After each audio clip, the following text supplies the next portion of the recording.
Okay, we're talking about phyllo or phyllo dough. Depends on who you ask, and I've gotten this from many people. But phyllo dough or phyllo are thin sheets. It's basically flour and water, and thin sheets are really easy to work with. You'll find it in a lot of Mediterranean food, especially Greek items like baklava. And I already had one sheet down, just to kind of expedite a little bit. That one sheet on a clean table, of course, has been brushed with butter already.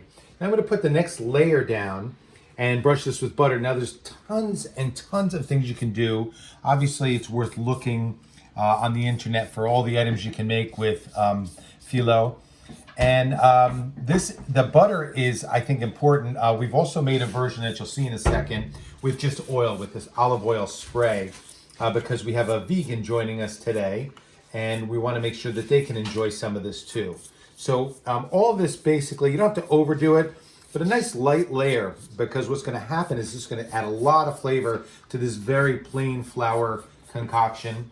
And then what I'm going to do is make these little cups that I find tons of people buying now in the stores. They buy these Phyllo Cups, and then you can fill them with like avocado or any kind of any kind of dip or even things like chopped tomatoes or anything you can imagine. You could put pulled pork in it, anything. So now that I've buttered two sheets, we've had two layers. And what I'm going to do is cut these with a pizza cutter, nice and long.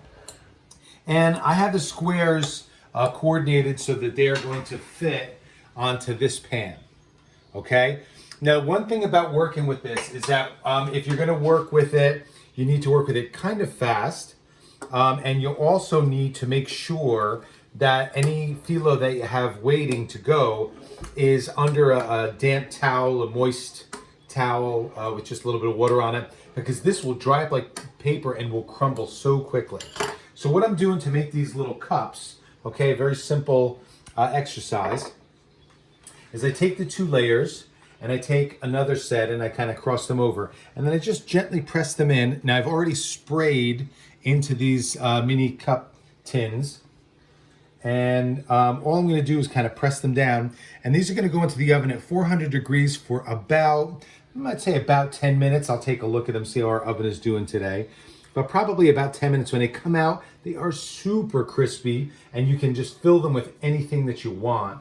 And it's a great treat for, holiday or for appetizers. Now these, once you make them, I suggest you make a bunch of them, because what you can do is treat them like a cracker, and you can just store them away. Notice how I'm tucking them in. You don't want to tuck them hard, because you don't want them to stick to the bottom on you. But you do want to tuck them in a lot, get rid of the air, and that way they'll be easy to fill. You can make them as big as I'm making them so that they're kind of leafy on top. The only disadvantage to making them too big is that these leaves that are hanging up, like over here, the big pieces, may cook faster and may very well burn before the bottom of that cup is finished. So you got to be careful how big you make them. Some of these I might be blowing some crusty pieces off. So you just tuck them all in. You're going to bake them for about 10 minutes and then fill them any way you like. Phyllo.